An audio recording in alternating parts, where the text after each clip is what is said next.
اس وطن کی بنیادوں کو مزید مضبوط کرنے کے لیے۔ تم کہتے ہو جنگ کرو گے تو لو، ہم تمہیں سلامی نہیں للکار دینے آئے ہیں۔ یہ پاکستان رینجرز پنجاب کے جوان اسی بات کا اعلان کر رہے ہیں کہ اس للکار کو برداشت کر لو تو بتانا، جب ہم آئیں گے غوری کے ساتھ، شاہین کے ساتھ، تو پھر تم برداشت نہ کر پاؤ گے۔ تم کہتے ہو جنگ کرو گے، تمہاری فوج کی آنکھوں میں جو بزدلی ہے ہم اسے اپنے بوٹوں کی دھمک سے کچل دیں گے۔ ہم وہ ہیں جنہوں نے اپنے لہو کے ذریعے سے اس زمین کو سیراب کیا ہے۔ ہم وہ ہیں جنہوں نے شہادت کو بھی مطلوب و مقصود سمجھا ہے۔ ہم وہ ہیں جن کی مائیں اپنے بیٹوں کو شہادت کا کفن اڑا کر رخصت کرتی ہیں۔ ہم وہ ہیں جو ان کے لیے ہاتھ تو بڑھاتے ہیں لیکن غیرت کے لیے بندوق اٹھانا بھی جانتے ہیں۔ آج یہ زمین اس بات کا اعلان کر رہی ہے کہ یہ واگا کی سرزمین صرف پریڈ کی جگہ نہیں، یہ ہمارے عزم کا ممبر ہے، یہ پاکستانی خون کی حرارت کا آئینہ ہے، یہ وہ جگہ ہے جہاں تمہاری آنکھیں ہماری نظروں کی تپش کو برداشت نہیں کر سکیں گی۔ سنو بھارت، ہم وہ قوم نہیں جو چراغوں کی روشنی سے اپنے آپ کو صرف روشن کریں گے، بلکہ ہم ان چراغوں میں اپنا خون سینچ کر روشنی کو پیدا کریں گے اور پھر دیکھیں گے کہ کس طرح تم اس روشنی کو بجھا سکتے ہو۔ ہم آندھی کی طرح آئیں گے اور طوفان کی طرح لپیٹ لیں گے۔ تم نے ہمیں ہر بار آزمایا لیکن ہم ہر بار تمہاری تاریخ میں اپنے آپ کو سرخرو کرتے ہوئے تمہارے لیے ذلت کا باپ بن گئے۔ آج پھر ہم تیار کھڑے ہیں، لیکن ہم ایک بات واضح کر دیں کہ ہم اپنی سرحد کی حفاظت کے لیے کل بھی موجود تھے، آج بھی موجود ہیں، اور ہم تمہارے زوم باطل کو مٹی میں ملانے کے لیے موجود ہیں۔ اس وقت وارث بیگ کچھ ہی دیر میں پریڈ کے لیے آئیں گے، پریڈ کے میدان میں آئیں گے اور اس کے بعد اپنی پرفارمنس کا مظاہرہ کریں گے۔ یہ جوان اس وقت ایک دیوار کی صورت میں موجود ہیں۔ اس وقت پریڈ اپنے اختتامی لمحات کی جانب گامزن ہے۔ آپ اس وقت دیکھ رہے ہیں مفتی طارق مسعود صاحب بھی یہاں پر موجود ہیں، ان کے ہمراہ دیگر علماء موجود ہیں، جبکہ اس سے پہلے وارث بیگ صاحب بھی موجود تھے۔ اب دیکھنا یہ ہے کہ کچھ ہی دیر میں وارث بیگ پرفارم کریں گے۔ یہ وہ تاریخ ساز لمحات ہیں جب علماء، مشائخ، ہر مکتبہ فکر سے تعلق رکھنے والے افراد اس بات کا اعلان کر رہے ہیں کہ ہم اپنی قوم کے ساتھ ہیں، ہم اپنے دشمن کے زوم باطل کو مٹی میں ملا دیں گے۔ یہ جھنڈا جو آج یہاں لہرایا گیا ہے، یہ صرف ایک کپڑے کا ٹکڑا نہیں ہے، یہ قوم کا غرور ہے، ایک ماں کا فخر ہے، ایک سپاہی کا ایمان ہے۔ یہ اس بات کا اعلان ہے کہ تم اس کے سائے پر حملہ کرو گے تو ہم تمہارے آسمان کو سیاہ کر دیں گے، ہم تمہارے خیمے اکھاڑ دیں گے اور تمہیں تمہارے ہی خوابوں کے ملبے میں دفن کر دیں گے۔ یہ پاکستان ہے، نہ ختم ہونے والی داستان ہے۔ یہاں گردنیں جھکنے کے لیے نہیں ہیں، یہ گردنیں کٹ تو سکتی ہیں لیکن دشمنوں کے لیے جھکنے والی نہیں ہیں، یہ نظریہ بکنے والا نہیں ہے۔ اور اب جی بسم اللہ الرحمن الرحیم، میں 3 باتیں کرنا چاہوں گا اس موقع پہ۔ سب سے پہلی بات یہ کہ پہلگام کا جو واقعہ ہوا وہ ایک ظلم تھا، وہ کوئی جہاد نہیں تھا، ہم سب نے اس کی مذمت کی۔ ہمارے دین میں کسی بھی بے گناہ کو مارنا، نقصان پہنچانا جائز نہیں ہے۔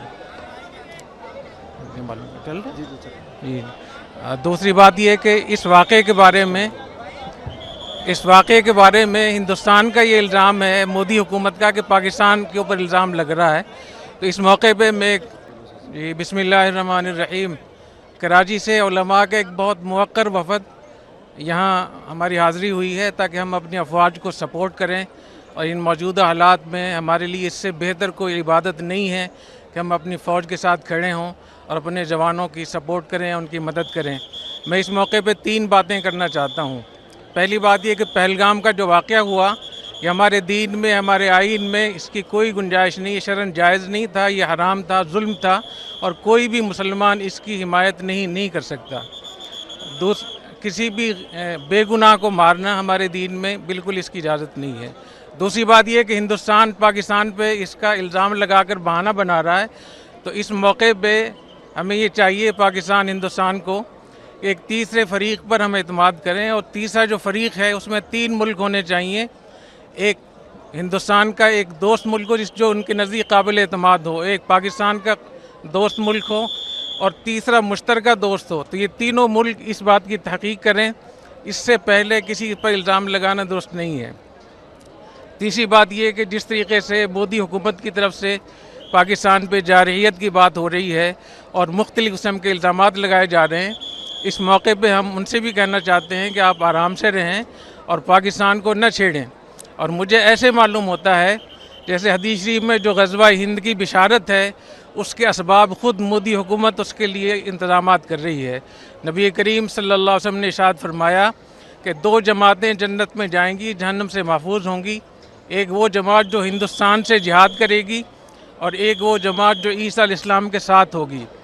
اور حضرت ابو ہریرہ رضی اللہ تعالیٰ عنہ نے فرمایا کہ وعدنا رسول اللہ صلی اللہ علیہ وسلم غزوۃ الہند، حضور اکرم صلی اللہ علیہ وسلم نے ہم سے غزوہ ہند کا وعدہ فرمایا تھا، اگر مجھے غزوہ ہند کا موقع مل گیا تو میں اپنی جان بھی قربان کروں گا، مال بھی قربان کروں گا، اگر میں شہید ہو گیا تو میں افضل الشہداء ہوں گا، اور اگر میں واپس آ گیا تو میں جہنم سے آزاد ہوں گا۔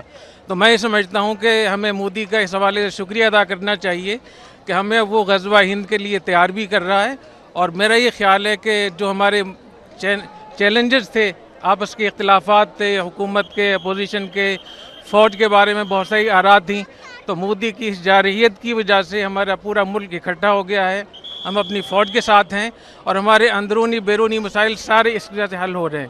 تو انشاءاللہ ہمیں بہت امید ہے کہ ہمارے پورا پاکستان اس کے لیے تیار ہے، اور ہم اپنے فوجی جوانوں کی حوصلہ افزائی کے لیے اتنا لمبا ہم نے سفر کیا ہے، ہم ان کے ساتھ ہیں، ان کے لیے ہم دعا کرتے ہیں۔ اور ان لوگوں کے لیے حدیث شریف میں آتا ہے، حضور اکرم صلی اللہ علیہ وسلم نے ارشاد فرمایا کہ جو لوگ محاذوں پہ لڑتے ہیں ان کی عورتوں کی حرمت ایسی ہے جیسے تمہاری ماؤں کی حرمت ہو۔ تو ہماری افواج کے جو گھر والے ہیں، خواتین ہیں، ان کی عزت، ان کی ناموس، ان کی دیکھ بھال، یہ ایسی چیز ہم اپنی ماں کو دیکھتے ہیں۔ تو انشاءاللہ ہم ان کے ساتھ ہیں، اور میں اس موقع پہ کرنل صاحب کا بہت شکریہ ادا کرتا ہوں کہ انہوں نے ہمیں موقع دیا اور اتنی زبردست پریڈ ہمیں دکھائی، اور جہاد کا ایک منظر تھا، اور غزوہ ہند کی شروعات ہیں۔ اللہ تعالی ہمارے افواج کو، کرنل صاحب کو بہت جزائے خیر عطا فرمائے۔ میں اپنی پوری وفد کی طرف سے، ٹیم کی طرف سے شکریہ ادا کروں گا۔ اللہ تعالیٰ بہت جزائے خیر عطا فرمائے۔ بہت شکریہ۔ بسم اللہ الرحمن الرحیم۔ سب سے پہلے تو میں اس کا آغاز کروں گا کہ بسم اللہ الرحمن الرحیم۔ سب سے پہلے تو جو ہمارے استاذ حضرت مفتی عبدالرحیم صاحب نے پیغام دیا ہے، میں اسی کو ریپیٹ کروں گا۔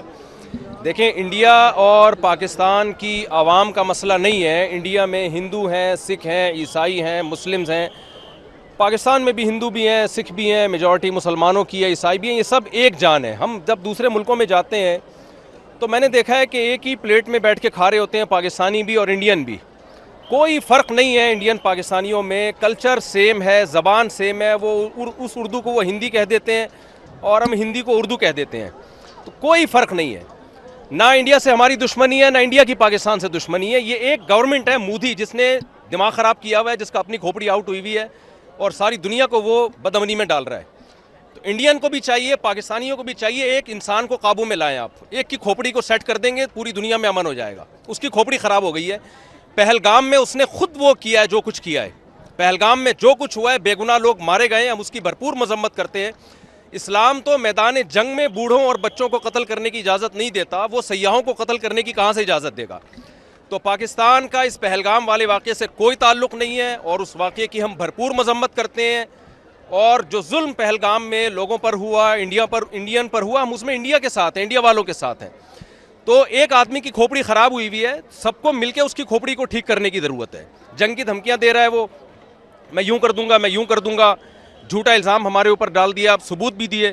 بھائی اگر آپ کا خیال ہے کہ پاکستان نے یہ کام کیا ہے تو آپ ایک تیسرے ملک کو ثالث بنائیں۔ جب بھی دو میں جھگڑا ہوتا ہے، تیسرا ثالثی کا کردار ادا کرتا ہے۔ پاکستان ثبوت پیش کرنے کے لیے تیار ہے۔ تو پہلا تو میں پیغام دوں گا کہ مسئلہ انڈیا پاکستان کا یا وہاں کی عوام کا نہیں ہے، مسئلہ ایک مودی حکومت کا ہے، جس نے جس کا دماغ خراب ہو گیا ہے. تو اب چونکہ وہ جنگ کی دھمکیاں دے رہا ہے تو ہماری اخلاقی دینی ذمہ داری ہے کہ ہم اگر یہ جنگ چھڑ جاتی ہے تو ہم اپنی فوج کے ساتھ ہیں. میں کراچی سے سفر کر کے آیا ہوں اور صرف بڑا مقصد ہمارا یہی تھا کہ جو ہے ہم جائیں واگا بارڈر پہ اور وہاں جا کے ہم دنیا کو یہ پیغام دیں کہ ہم سب الحمدللہ اس موقع پہ تمام سیاسی اختلافات بھلا کے اگر جنگ چھڑ جاتی ہے تو ہم فوج کے ساتھ ہیں. اور ہمارے نبی صلی اللہ علیہ وسلم کی یہ تعلیمات ہیں, صحیح حدیث ہے, لا تتمنوا لقاء العدو فاذا لقیتم فاصبروا واعلموا ان الجنة تحت ظلال السیوف. نبی صلی اللہ علیہ وسلم نے فرمایا دشمن سے لڑائی کی کبھی تمنا مت کرو, لیکن اگر جنگ چھڑ جاتی ہے تو یقین کر لو کہ اللہ نے جنت تلواروں کے سائے میں رکھی ہے. تو بھائی مسلمانوں کو تو جنت میں جانے کا میرا خیال ہے ویسے ہی بہت شوق ہے, تو یہ تو شارٹ کٹ راستہ ہوگا ہمارے لیے. الجہاد مختصر طریق الجنہ, نبی صلی اللہ علیہ وسلم نے فرمایا جہاد جنت میں جانے کا مختصر ترین شارٹ کٹ راستہ ہے. تو ہم جنگ کی تمنا نہیں رکھتے, لیکن اگر مودی کو شوق ہے لڑنے کا تو آزما لے, تو انشاءاللہ ہم پورا ملک ہمارا فوج کے ساتھ ہے اور منہ توڑ جواب دیں گے انشاءاللہ. جزاک اللہ.